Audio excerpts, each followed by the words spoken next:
34.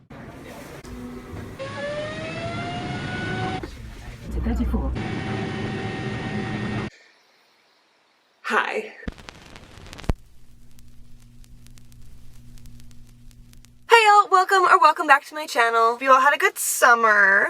I was away on hiatus, but I hope you had a good summer. Mine was eventful. If you've read the title of this video, if you watched that little montage at the beginning, you may be wondering to yourself, Liz, what? I got a cup of coffee right here. You should grab one too, or tea, or snacks, or water, or whatever it is that you feel like, and have a seat while I explain. So about a year ago, a little over a year ago, I started looking into graduate programs, master's programs in literature, writing, publishing, and other literary adjacent fields, bookish fields, if you will. And then in December, I started sending out applications, started the application process, and I was moderately open about that. I didn't hide the fact that I was applying to grad schools from anybody. What I didn't mention to most people at the time, including to y'all here on my channel, is that the programs that I was applying to were all at universities based in Europe, namely Scotland and Ireland. I applied to 2 programs in Scotland and 3 in Ireland, and then over the course of the spring, subsequently I was hearing back from these universities, and I ended up getting accepted to 4 of the 5 programs that I applied to. So that was cool. We like those numbers. Now, I didn't say anything about Europe at the time because I don't like to give incomplete information about my life. I would much rather wait until all of the details are set in stone, until I know exactly what's going on before I share those details with anybody else. But now that everything's official, everything's set in stone, oh god, I'm so excited. I have wanted to tell you about this for so long, and I just haven't been able to. But now that everything's official, I'm so excited to tell you that I will be starting in 2 weeks.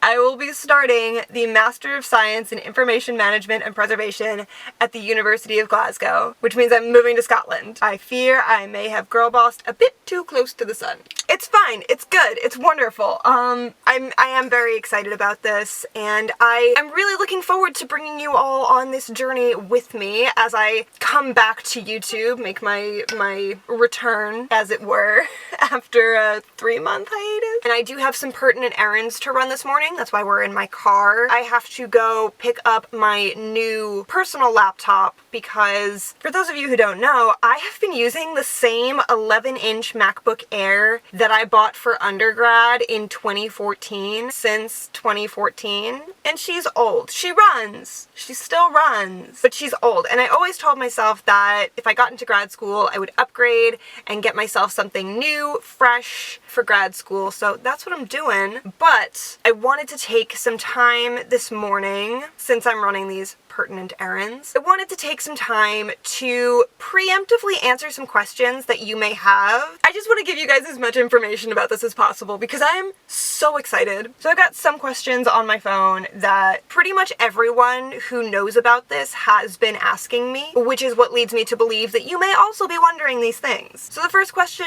in this preemptive Q&A is, why Glasgow? And to me that seems the most obvious answer. Why not? Why not Glasgow? Why not Scotland? In all seriousness though, I always knew that if I went to grad school, I wanted to do so abroad. I wanted to go to Europe for a number of reasons.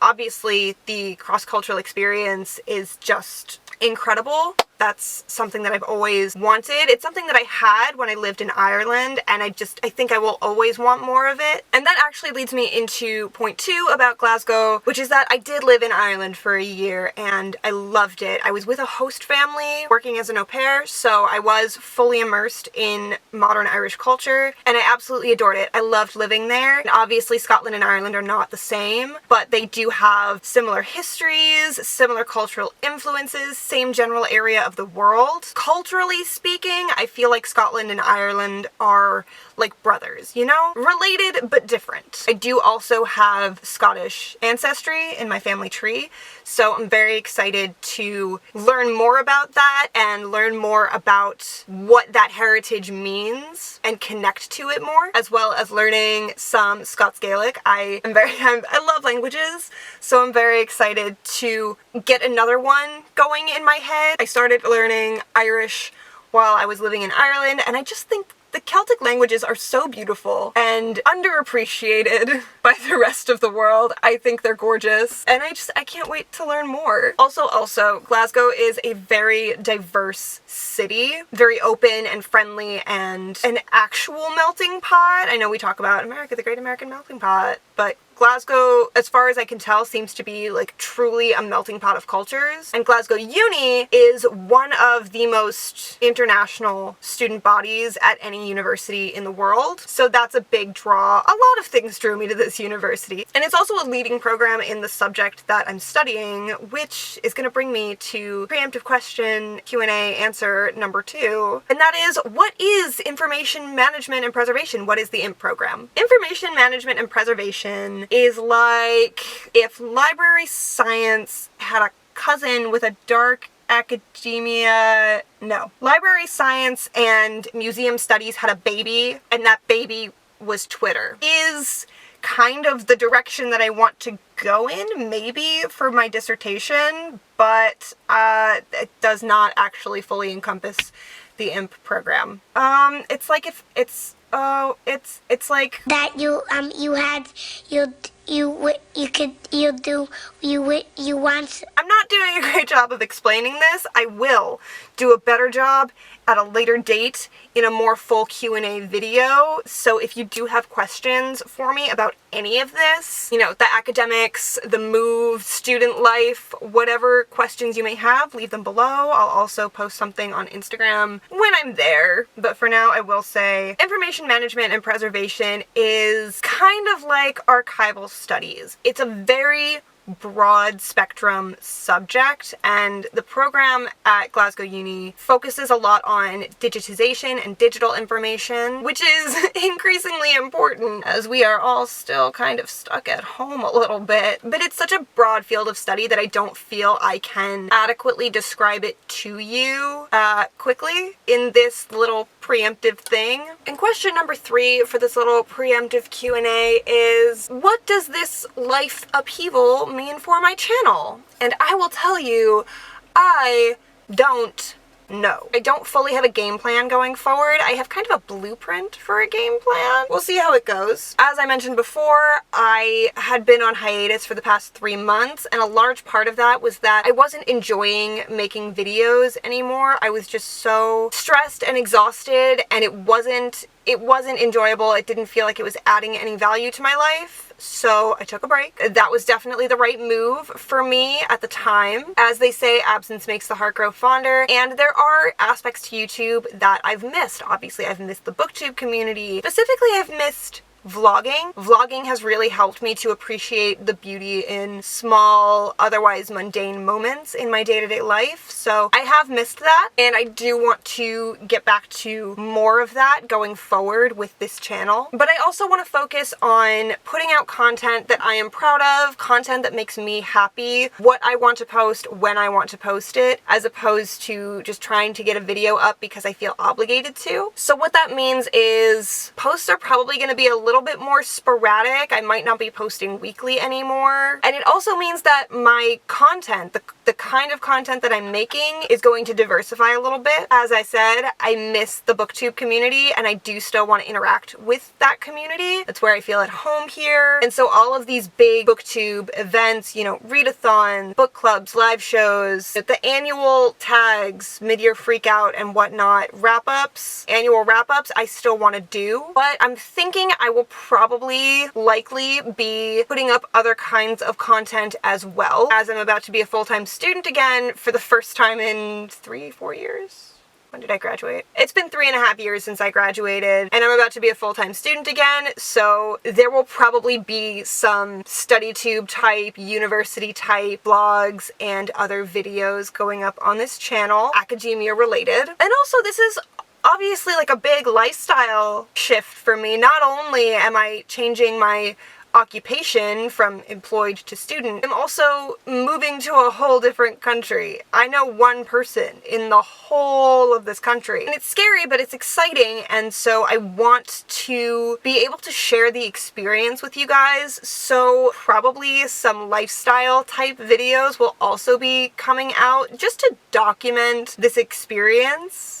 Some travel type videos as well, because COVID restrictions permitting, I would love to be able to travel while I'm living over there. So it's going to be kind of a mix of content going forward, but I'm excited for it and I hope you guys are too. I do have to go run my errands. I have to drop off my equipment, pick up my new laptop, but I will check in with you all a little bit later on when it's closer to my departure date. See you soon. It is T-minus 8 hours until departure, and this is the current state of affairs. Hey, hi, hello. I just wanted to check in. My flight's in about 8 hours, but I just wanted to check in because I haven't done that. I made my intro, I filmed my intro for this video 2 weeks ago and then did not check in at all, so just wanted to let you know that this is in fact still happening, even though I haven't told anybody about it yet, and by the time you hear about it, it will have already happened. This clip feels unnecessary, but it's here now. Really, I'm just here to apologize for any dip in video quality from here on out, because I do have to pack my camera, which means that bits and pieces of this vlog, particularly the getting on the plane parts of the vlog, will be filmed on my phone instead of my camera, so quality may drop, but here we go.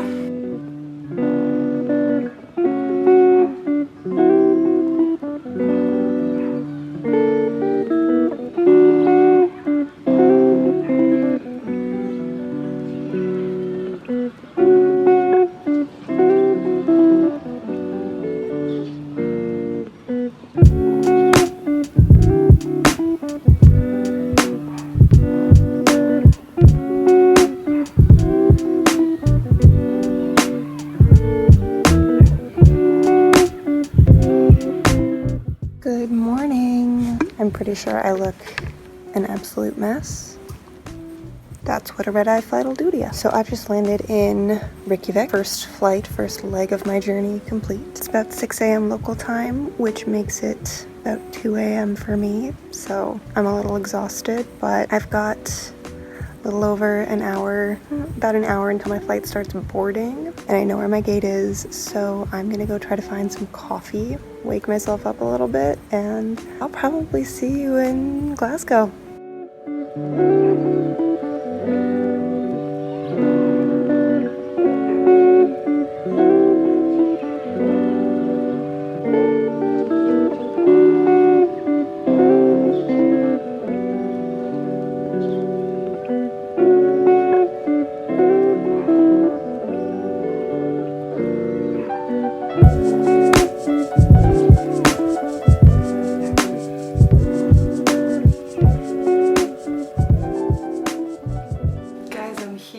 I have officially arrived in Glasgow. I'm here and I'm jet lagged and I'm exhausted. So I am gonna sign off on this video now.